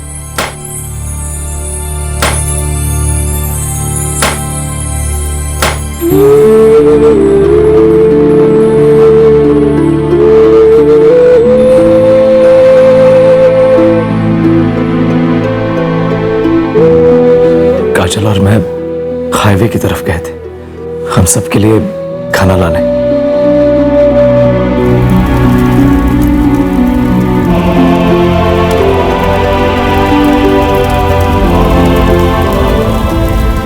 जब हम लौटे तो हमें कैसे पता चलता कि वो लोग हमारा ही इंतजार कर रहे थे? सब कुछ अचानक से हो गया। जब मुझे पहली गोली लगी तो पता ही नहीं चला कि क्या हुआ है। फिर दूसरी, फिर तीसरी लगी। बस इतना कह सकता हूं कि एक से ज्यादा थे वो लोग। तुम्हारी माँ एक दिन पहले कानपुर गई। उस वक्त घर पर तुम्हारी बहन और तुम्हारा बेटा थे। उन्हें कुछ नहीं किया गया। तुम्हारा वेट कर रहे थे वो। पर काजल, उसे क्यों मारा सर? आशीष और वीरा शुक्ला मेरे खून के पैसे थे। उन्होंने मुझे मारने के लिए बंदूक खरीदी थी, तो मुझे मारते ना। शायद काजल निशाना नहीं थी, वो सिर्फ इसलिए मारी गई क्योंकि वो वहां पर मौजूद थे। भारी पड़ेगा सर, उन शुक्ला भाइयों को बहुत भारी पड़ेगा। खत्म कर दूंगा मैं उन्हें, और उनके परिवार को भी। फिर उनके लोग तुम पर जवाबी वार करेंगे। पीढ़ियों तक चलेगी ये लड़ाई। विरासत में देकर जाओगे दुश्मनी। सर मैं मानता हूं कि मेरे पापा ने गलती की, बहुत दुख दिया उन्हें, पर काजल को मारकर बात उन्होंने आगे बढ़ाई है। तब जो सिलसिला शुरू हुआ वो यहां तक पहुंच गया। अब इसे कितना आगे तक और लेकर जाना चाहते हो सूरज? शुक्ला के दोनों बेटे आशीष और वीरा हमारी हिरासत में है। पूछताछ चल रही है उनसे। खत्म कर दीजिए सर, दोनों को खत्म कर दीजिए। हम कानून के रखवाले हैं सूरज चौहान। आपसी दुश्मनियों की सुपारियां नहीं लेते, समझा? तो क्या मैं हाथ पर हाथ धरे बैठा रहूं? कोऑपरेट करो हमारे साथ। अटैकर्स का हुलिया दो, डिटेल्स दो। ये डिटेल्स हमें इस केस की सच्चाई तक लेकर जाएंगे।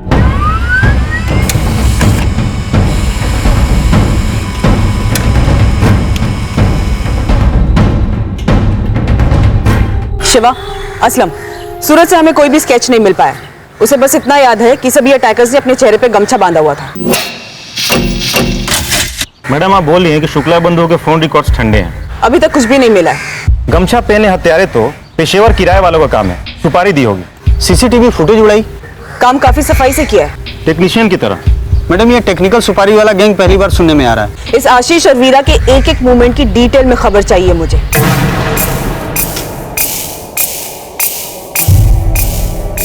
उनके सामने उनके पिताजी को ढेर कर दिया गया।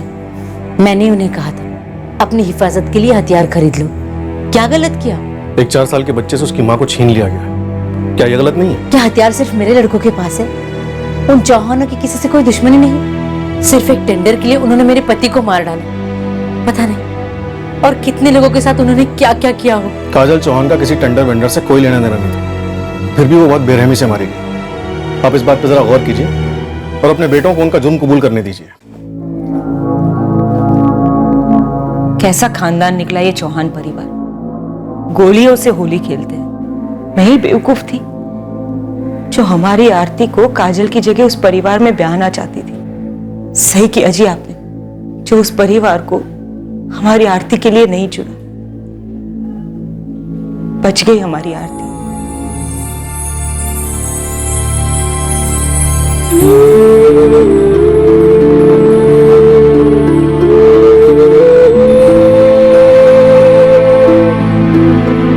गुप्ता जी, उन्होंने मेरी मासूम पत्नी का खून बहाया है।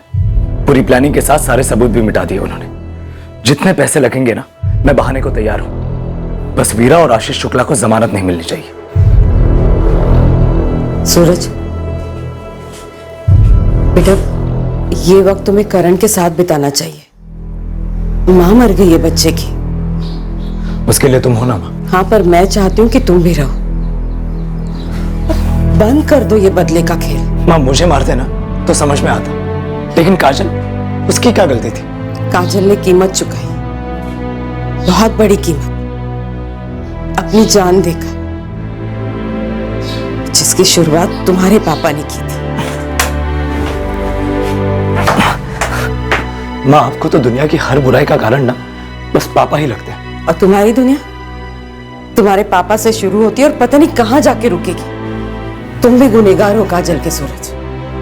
वो भी चाहती थी कि तुम इस सब से दूर रहो, लेकिन सही वक्त पर इस सब से बाहर निकलने के बजाय तुम खुद इस दलदल में कूद पड़े। खत्म कर दो ये दुश्मनी का सिलसिला। ये दुश्मनी कभी नहीं मिटेगी, लेकिन ये सिलसिला तभी रुकेगा जब आशीष और वीरा शुक्ला को काजल के कत्ले की सजा मिलेगी। सीधा एफआईआर ठोक दिया सर, वो भी बिना किसी सबूत के। सर चौहान परिवार से मिले हुए तो नहीं हो ना? हम मिले हुए तो नहीं है, पर हमें मिल बहुत कुछ रहा है तुम दोनों के खिलाफ। क्या मिला क्या है आपको, सर हमें भी तो बताइए। तुम दोनों ने पहले रंजन चौहान के खास बंदे कमल और भानु को कन्विंस करने की पूरी कोशिश की कि वह सरकारी गवाह बन जाए। फिर डर गए कि वफादारी का नमक कहीं गद्दारी के नोटों पे भारी ना पड़ जाए। गलत सर, हमने उन्हें सरकारी गवाह बनने के लिए सिर्फ इसलिए कहा ताकि चौहान परिवार उन्हें मेरे पिता का कत्ल अपने सर लेने के लिए तैयार ना कर दे और रंजन चौहान आसानी से छूट ना जाए। फिर सोचा रंजन चौहान को ही दर्द दे देते, इसके लिए हथियार खरीदा उसके लिए। सर हथियार हमने सिर्फ और सिर्फ अपने प्रोटेक्शन के लिए खरीदा था। उसी हथियार से सूरज चौहान को धमकाया, उसके पूरे परिवार के सफाई की धमकी थी। ये धमकियां प्रोटेक्शन का हिस्सा कब से हो गई बे? वो धमकी गुस्से में दी गई थी सर। हर दूसरा हत्यारा यही बोलता है कि नहीं, गुस्से में धमकी दे गया, मेरा मारने का कोई इरादा नहीं था। इरादा होता ना सर तो हम जरूर मारते, लेकिन हमारा इरादा था ही नहीं, हमने नहीं मारा सर। मरवाया, क्योंकि तुम लोग अच्छी तरह से जानते थे कि खुद करोगे तो बड़ी आसानी से पकड़े जाओगे, इसलिए पेशेवर हथियारों को यह काम सौंप दिया।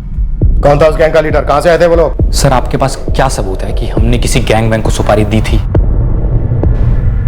सबूत तो हमें वो गैंग खुद देगा जब उसका टैटू हमारे हाथ में होगा, और उस गैंग का एड्रेस हमें तुम दोगे, आज नहीं तो कल।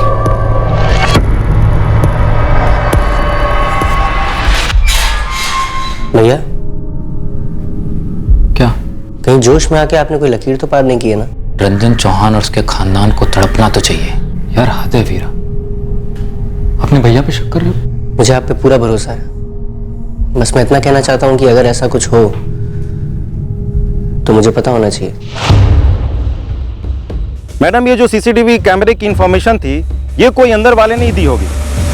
चौहान परिवार का कोई सदस्य? यहाँ शुक्ला भट्टी के एक मजदूर ने बताया कि इन भाइयों से मिलने कोई आया था। नाम बता शिवा।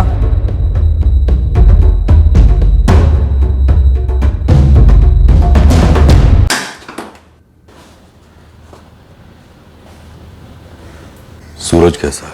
कोशिश कर रहा है पर अंदर से बहुत गुस्सा है। गुस्सा बुरी चीज नहीं है राधिका, अच्छी चीज है, लड़ने की ताकत देता है। ये जो शुक्ला बंधु है ना,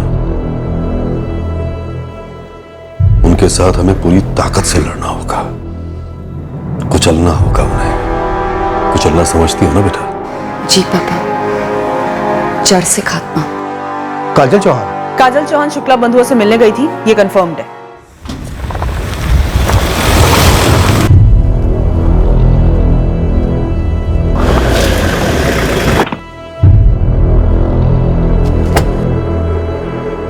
तो ये है कहानी में ट्विस्ट। लेकिन एक बात तो पक्की है कि चौहान कोठी में से किसी ना किसी ने हत्यारों की मदद की थी सीसीटीवी सिस्टम की डिटेल्स जानने के लिए।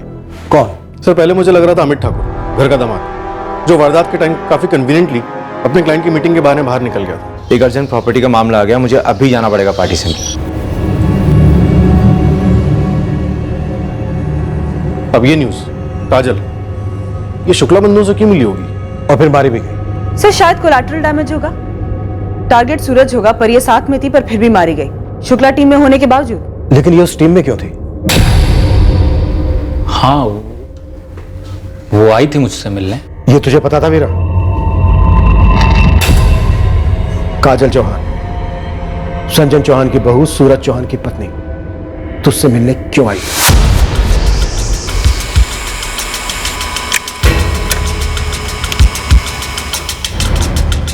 मती मारी गई है आपकी। ऐसी वाहियात खबर आपको दी किसने? मेरी बीवी काजल, वो उन कुत्तों से मिलने जाएगी।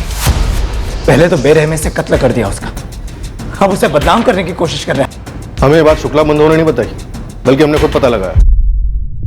सुधा जी, कत्ल से ठीक एक दिन पहले आप कानपुर चली जाती है और उसी दिन तुम्हारी बहन और जीजा तुम्हारे घर पे रहने आते हैं। राधिका को बाहर का खाना खाना होता और तुम लोग खाना बाहर से मंगवाते नहीं, बल्कि काजल खुद ये कहती है कि तुम और वो बाहर से जाके खाना ले आओ। उसी दौरान घर पे कोई आता है, सीसीटीवी डिस्कनेक्ट करता है, पुरानी सारी रिकॉर्डिंग्स मिटाता है और तुम लोगों पे हमला करता है। अब ये बताओ, बिना किसी अंदर की मदद के ये साजिश कैसे मुमकिन? लगाम दीजिए इंस्पेक्टर, लगाम दीजिए अपने दिमाग के घोड़ों को। मेरी बहन को उस दिन एक खास जगह से खाना खाना था और वो लोग होम डिलीवरी नहीं करते, इसलिए मैं और काजल बाहर खाना लाने गए थे। चलो ना, राधिका दीदी का बहुत मन है आज वहां से खाना खाने का। उन्होंने मना किया आज खाना बनाने के लिए। हाँ तो ऑर्डर कर दो ना। वो मैंने फोन किया था हाईवे क्लासिक, पर उन्होंने कहा कि उन्होंने होम डिलीवरी बंद कर दी है। अरे तो कहीं और से मंगवा लो। ऐसा मत कहो सूरज, राधिका दीदी का बहुत मन है कि वो वहीं से खाना खाए। कम से कम इतना तो कर सकते हैं ना। अच्छा ठीक है, चलो। ये हुआ था उस दिन, लेकिन आप लोग जो 2 और 2 6 कर रहे हैं ना, वो वाहियात है।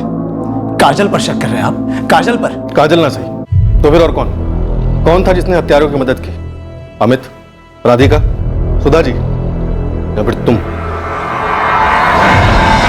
ये बात मैंने किसी को इसलिए नहीं बताई क्योंकि वो औरत ना ही इस बिजनेस का हिस्सा थी और ना ही इस फसाद का। तो तुझसे मिलने क्यों आई थी? दलील लेकर आई थी सर कि ये फसाद और आगे ना बढ़ाया जाए, इस दुश्मनी को यहीं खत्म कर दिया जाए। काजल जी, आपके ससुर जी ने मेरे पिता को मेरे और मेरे भाई के सामने गोली मार दी। उन्होंने जो किया गलत किया। और आपके पति ने हमें खरीदने की कोशिश की, कहा कि हमें केस वापस ले लें। वो सही था? वो भी गलत था। लेकिन आशीष जी, जिस तरह से दर्द ने आपकी नींद हराम कर रखी है, वैसे ही डर ने हमारी नींद उड़ा दी है। आप अपने डर की बराबरी हमारे दर्द से कर रही हैं? बिल्कुल नहीं। हमारे डर के सामने आपकी परेशानी बहुत बड़ी है। लेकिन आशीष जी, मैं आपके सामने हाथ जोड़कर विनती करती हूँ, जैसे सूरज के सामने की थी। कानून को अपना काम करने दीजिए। तो फिर सूरज से कहिए कि भानु और कमल को बलि का बकरा बनाने की कोशिश ना करें, क्योंकि ये कानून और इंसानियत दोनों के खिलाफ है। हाँ कहूंगी, लेकिन आप दोनों भाई मेहरबानी करके ये मरने मारने की बातें मत करिए। और सर, बदला लेना हमारा इरादा कभी नहीं था। नाक छुपा लो, ना तो मुजरिम बच सकता है और ना ही उसका इरादा छुप सकता है। अब तेरा इरादा भी बहुत जल्दी सामने आएगा आशीष, तब तो हमारे इरादे का स्वाद चखेगा और उसका स्वाद इस जिंदगी भर तू कभी भूल नहीं पाएगा।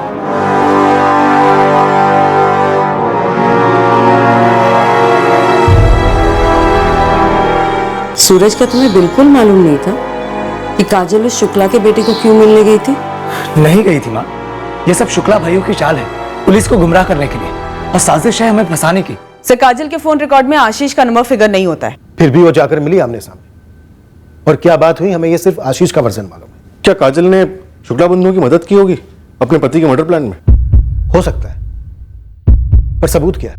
कम से कम कोई सुराग, एक सिंगल लीड। इस वक्त सिर्फ यह जाहिर है कि हत्यारे किरायत के थे, जिनका बदले के लिए इस्तेमाल किया गया। कहीं ऐसा तो नहीं है कि ये बदले वाला जाहिर सा एंगल इस्तेमाल हुआ किसी और कारण के लिए, और इस साजिश में काजल एक मोहरा थी जिसका पहले इस्तेमाल किया गया और बाद में उसकी हत्या कर दी गई। पर सवाल यह उठता है कि काजल ऐसा प्यादा बनने के लिए राजी क्यों हुई होगी? सर, काजल एक बच्चे की माँ थी, गरीब परिवार से थी। उसके फोन रिकॉर्ड्स किसी भी अफेयर की तरफ इशारा नहीं करते सर। तो फिर काजल अपने पति के मर्डर में शामिल क्यों होती? देखा जाए तो सूरज को मार के शुक्ला बंधुओं को आखिर हासिल क्या होता?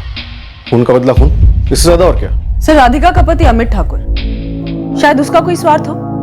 सर, रंजन चौहान जिसे लंबी सजा होने वाली है, इतना बड़ा बिजनेस है उसका, टर्नओवर काफी तगड़ा है। रंजन चौहान के बाद उसका सारा बिजनेस सूरज को जाता है।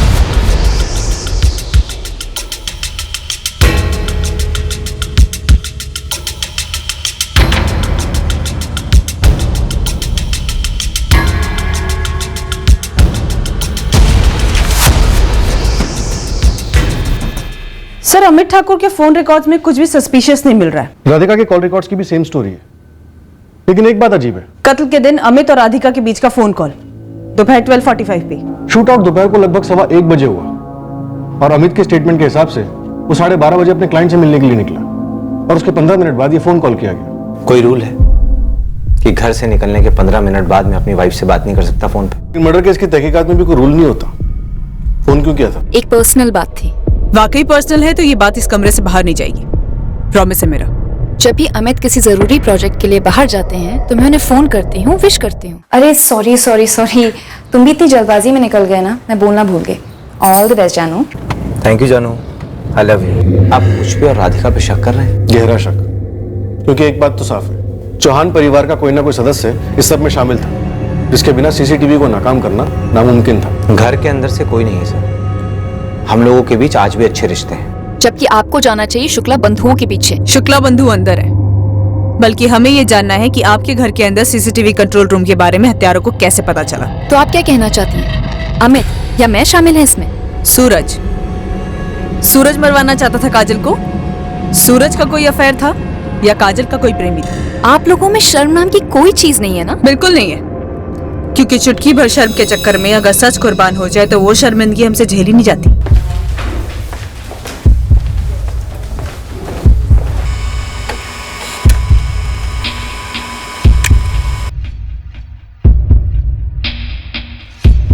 सर कभी नहीं सर। काजल दीदी ने सूरज जीजा जी के कोई अफेयर के बारे में कभी कुछ नहीं बताया। सर वो दोनों एक दूसरे से बहुत प्यार करते थे। शादी से पहले तुम्हारी काजल दीदी का कोई अफेयर था? नहीं सर, और सर होता तो काजल दीदी मुझे जरूर बताती। सर हम दोनों एक दूसरे के बेस्ट फ्रेंड्स थे सर। सूरज जीजा जी बहुत प्यार करते थे उनसे, बहुत इज्जत करते थे उनकी। और आप ये जो इल्जाम लगा रहे हो ना सर कि सूरज जीजा जी ने कुछ करवाया होगा, सर ये तो इम्पॉसिबल का इम्पॉसिबल है। मैं लिख के दे सकता हूँ। इस सूरज के पिछले 1 साल के सारे फोन रिकॉर्ड्स खंगाले, कोई अफेयर नहीं, शक करने जैसी कोई भी बात नहीं। कहीं ऐसा तो नहीं है कि आशीष और वीरा ने इतनी तगड़ी फुल प्रूफ प्लानिंग की कि हमें इस केस को क्रैक करने के लिए एक तिनका तक नहीं मिल रहा है? सर पूरे जिले के सुपारी हथियारों के नेटवर्क को स्कैन किया, खबरों ने दिन रात एक कर दिया, लेकिन कुछ हासिल नहीं हुआ। किससे नहीं पूछा ये पूछिए, सब यही कह रहे हैं आपसी दुश्मनी, आपसी दुश्मनी। एक भी गैंग नहीं छोड़ा मैंने, रिटायर गैंग, नौसिखिया गैंग या लॉकअप में बंद गैंग, सब मुझसे यही पूछ रहे हैं कि किसने किया बे। तो क्या साले आसमान से टपके थे? आपने तो आसमान भी खंगाला ना साहब। चौहान कोठी इलाके का डम डेटा भी निकलवाया, कुछ नहीं मिला। ऐसी सेटिंग सालों में नहीं देखी साहब। खबरी की बात भी सही है सर, सालों में ऐसी प्लानिंग नहीं देखी। डम डेटा के बाद भी एक नंबर ऐसा नहीं जिसको फॉलो किया जाए। जो शायद पूरे ऑपरेशन के दौरान फोन इस्तेमाल ही ना किए गए हो। शायद ये हत्यारे फोन अपने साथ लेकर ही ना गए हो। ये भी तो हो सकता है कि काजल आशीष से मिली जरूर, लेकिन उसने शांति की दलील ना की, या फिर कत्ल की साजिश में मदद की ऑफर की, या कत्ल वाले दिन सीसीटीवी या कंट्रोल रूम के बारे में हथियारों को इन्फॉर्मेशन दी हो। बट सर काजल भी तो मारी गई है, और अगर वो क्रॉस फायरिंग में मारी भी गई है तो उसने ऐसा वक्त क्यों चुना जब वो सूरज के साथ थी? शायद काजल क्रॉस फायरिंग में नहीं मरी, उसके साथ डबल क्रॉस हुआ है। शायद टारगेट सूरज ही था, उसके बाद काजल पर फायरिंग और सूरज बच गया। सर एक तरफ इस आशीष और वीरा की खाल उखाड़ते और दूसरी तरफ शुक्ला बंधुओं की मदद करने वाले घर के अंदर में से कुछ 4 सस्पेक्ट हैं। माँ सुधा, बहन राधिका, जीजा अमित और खुद सूरज। इन सब की कत्ल के दिन वाले ही नहीं, बल्कि पिछले 3 महीने की सारी मूवमेंट्स ट्रैक करते, जब शेखर शुक्ला के मर्डर के चार्ज में रंजन चौहान गिरफ्तार हुआ था। अपने बेस्ट बंदों की टीम्स बनाओ, शुक्ला परिवार और चौहान परिवार के पीछे लगा दो। पता तो चले कि ये केस वाकई में रिवेंज ड्रामा है या फिर रिवेंज ड्रामा का मुखौटा पहने किसी दूसरे ही जज्बात की दास्तान है।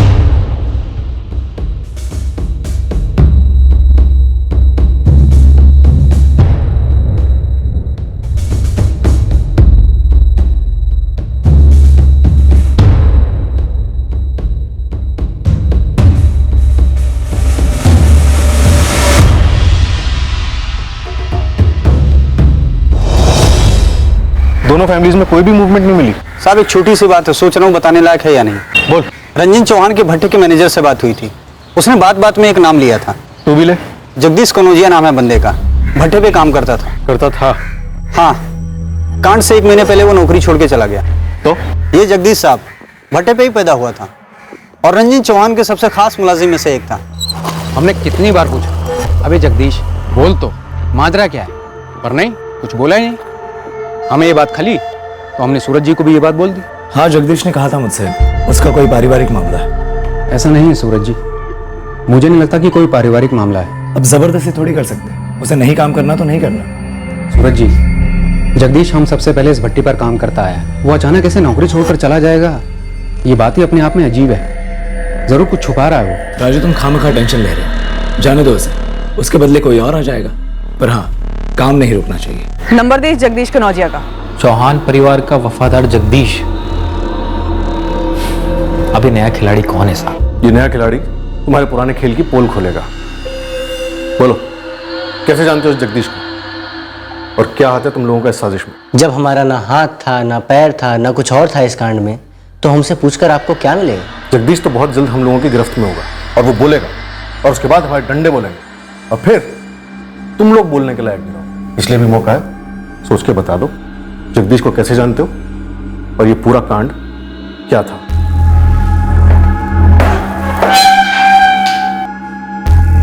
क्या देख रहे? ये जगदीश भी तुमसे मिलने आया था? नहीं यार,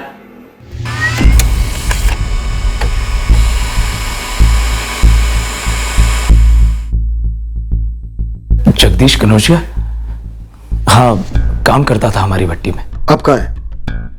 हमने उसे उसके ऋषभपुर वाले एड्रेस पे ढूंढा, पता चला बोरिया बिस्तरा बांध के कहीं निकल गया। पर इसका मेरी पत्नी के कत्ल से क्या ताल्लुक? ताल्लुक ही ताल्लुक है। घर की गृहिणी जो एक मकान को घर बनाती है, उसका कत्ल हुआ है, और घर के ही किसी आदमी के कारण हुआ है। तो आप कह रहे हैं कि जगदीश ने जगदीश ने काजल और मुझे मरवाने की कोशिश की है। जगदीश तुम्हारे लिए परिवार के सदस्य की तरह था, तुम्हारे सबसे वफादार मुलाजिमों में से एक। हाँ था, लेकिन हमने क्या बिगाड़ा उसका? वो ऐसा क्यों करेगा सर? सही है, ये किसी भी एंगल से इत्तेफाक हो ही नहीं सकता है कि जगदीश कनौजिया का फोन 28 सितंबर को ही स्विच ऑफ होता है। ये हमारा पहला सॉलिड लीड है। इसकी कॉल लिस्ट के एक एक नंबर को खंगालते हैं। 28 से पहले इस वफादार ने जिस जिस से बात की है उसी में इसकी बेवफाई का सबूत मिलेगा। आप घर पर ताला लगाकर क्यों निकल गए ये नहीं पता, पर जगदीश भाई साहब, उनकी पत्नी मंजू भाभी और दोनों बच्चे सभी चले गए। कुछ तो बताए होंगे, कहाँ जा रहे हैं या क्यों जा रहे हैं? मंजू भाभी फरीदाबाद की बात कर रही थी, कह रही थी जगदीश भाई साहब को वहाँ कोई नौकरी लगी है। और ये फैमिली भी 28 सितंबर को चली गई। अब तारीख ऐसे कौन याद रखता है, पर 2 हफ्ते हो गए हैं।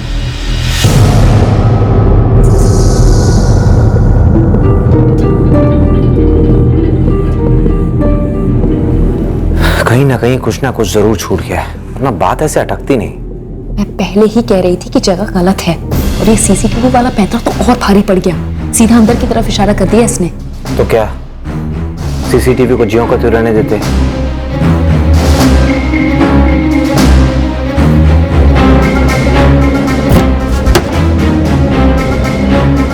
हो गया।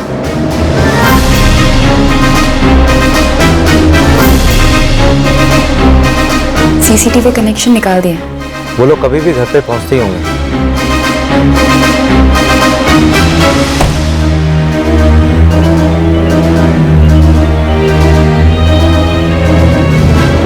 ऊपर से ये जगदीश फोन चेंज करके बैठे हो। पर फरीदाबाद में कहाँ छुपा है, कुछ पता है? नहीं मालूम।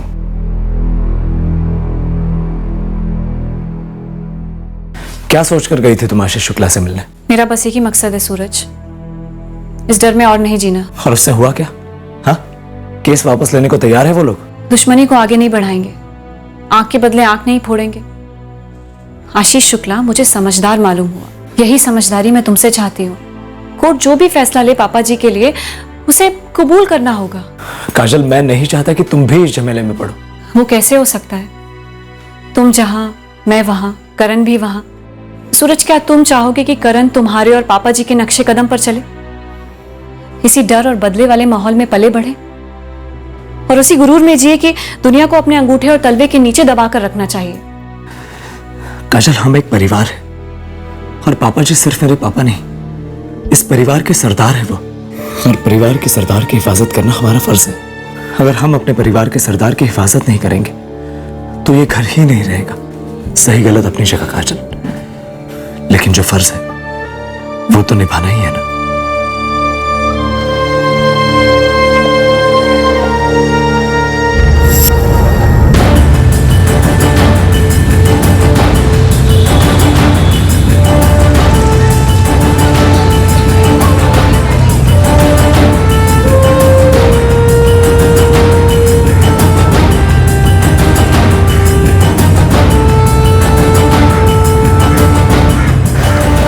मैडम जी 4 दिन से बिना सोए दूरबीन पे आंख लगा के रखे हैं, तब जाके आप पे कबूतर हाथ लगाए जगदीश कनौजिया। चंदर, हम जल्द से जल्द पहुंच रहे हैं, लेकिन नजर हटाना नहीं, उड़ने ना पाए।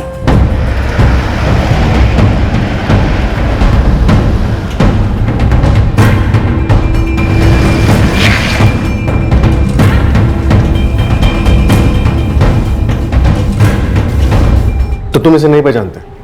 नहीं सर। 23, 25 और 27 सितंबर को इस लॉज के लैंडलाइन से इस बंदे के मोबाइल पर कॉल्स किए गए और इसकी कॉल लोकेशन बताती कि यहाँ पर आया भी था। तो ऐसा कैसे हो सकता है कि तुम इसे नहीं पहचानते? सच बोल दे, कौन लोग यहाँ पे रह रहे थे जिसके साथ ये टच में था? आप भी गन से वैसे ही डरा रहे हो जैसे उन लोगों ने डराया था। जो लोग यहाँ पे रह रहे थे उनके पास हथियार थे? यहाँ पे गन रखी थी सर, आईडी कार्ड भी नहीं दिया और किराया भी नहीं दिया। कौन सा गैंग? शेखावत गैंग, उसके 3 भाई थे सर। जगदीश कनौजिया शेखावत गैंग के इन 3 भाइयों से चौरीपुर के एक लॉज में मिला था। घसीट लो तीनों, शेष कहानी जगदीश की जुबान। नमस्कार जगदीश कनौजिया, पहचाना? माफ कीजिए, लेकिन मैंने आपको पहचाना नहीं। हम आप ही के ऋषभपुर से, ऋषभपुर क्राइम ब्रांच।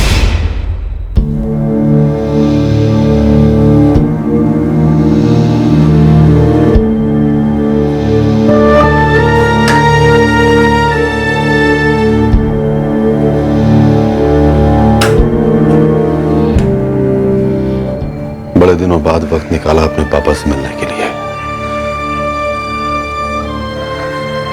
और अभी तक अपने पापा का काम पूरा नहीं कर पाए तुम। फिर वही रोने वाली शक्ल, एक पैर ही तो टूटा है, जिगर तो नहीं। पैर तो फिर भी ठीक हो जाएगा पापा, पर मेरा जिगर और मैं कभी ठीक हो पाएंगे भी या नहीं, मुझे नहीं पता। इस बिसात पर अब कोई मोहरा नहीं बचा है चाल चलने के लिए जगदीश। निशाने पे तो काजल मेम साहब थे, छोटे मालिक को तो सिर्फ घायल करना था। और ये वफादारी तो किसकी निभा रहा था? बड़े मालिक की और रंजन चौहान की। छोटे मालिक की। रंजन चौहान और सूरज चौहान ने मिलकर प्लानिंग की थी काजल चौहान को मारने की। बेटा ये वक्त है सूरज की तरह तेज चमकने का, सीधे सीना ताने। सौदा पूरा करो। अब कोई सौदा नहीं होगा पापा। जगदीश पुलिस की हिरासत में।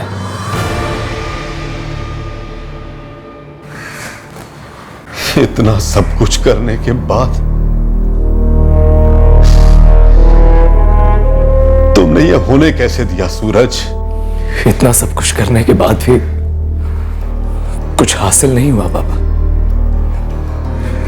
ना ही होने वाला। अपना सब कुछ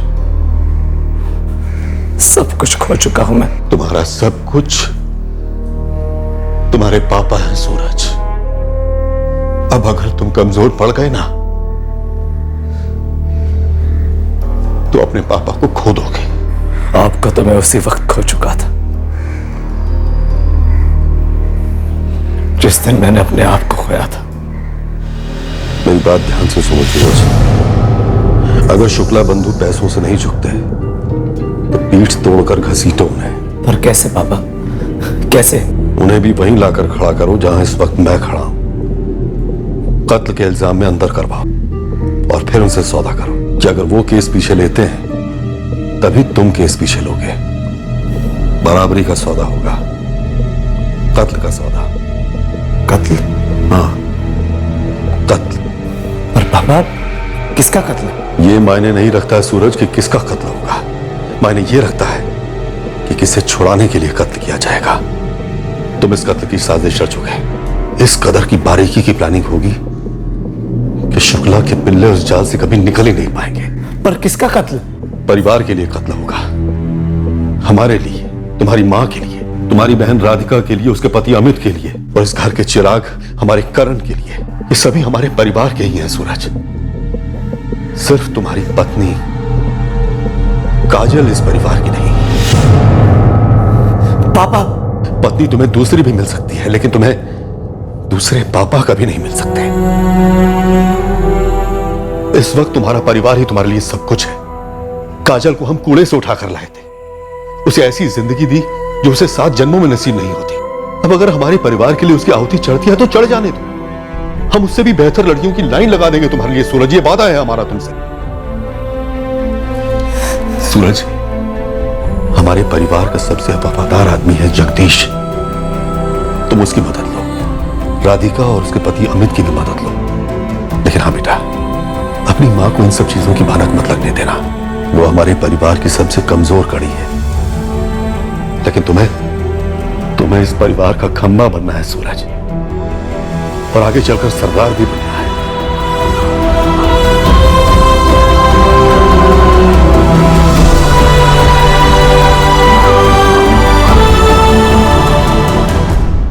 उन्हें ना कहने की हमारी जुबान ही नहीं थी। इतने एहसान है उस खानदान के हम पर। अमित और राधिका भी शामिल थे इस प्लानिंग में? हाँ साहब, उन्हीं के कहने पर ठीक 1 महीना पहले हम यहाँ से काम छोड़कर दूर चले गए ताकि किसी को हम पर शक भी ना हो और आप लोग हम तक पहुंच भी ना सके। शेखावत गैंग को तू लेकर आया था? तुमसे ना हो पाया सूरज। तुमने गलत कर दिया सब कुछ। हाँ, नहीं हो पाया, और गलत तो होना ही था बाबा। काजल मेरी बीवी थी, वो भी इस परिवार का एक हिस्सा ही थी बाबा। करण की मां थी वो। कोई गलत चीज सही कैसे हो पाती पापा? कैसे हो पाती? सूरज, तेरी माँ का एक दिन पहले कानपुर जाना। माँ को कुछ नहीं पता था।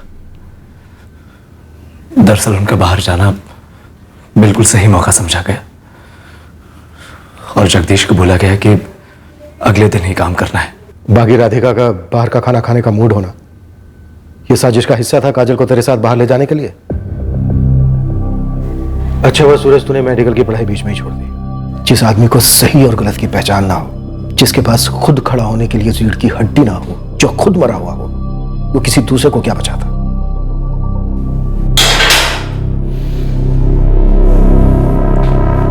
साहब, हमने आपसे कहा था ना कि एक दिन आपको भी विश्वास करना पड़ेगा कि हम निर्दोष हैं।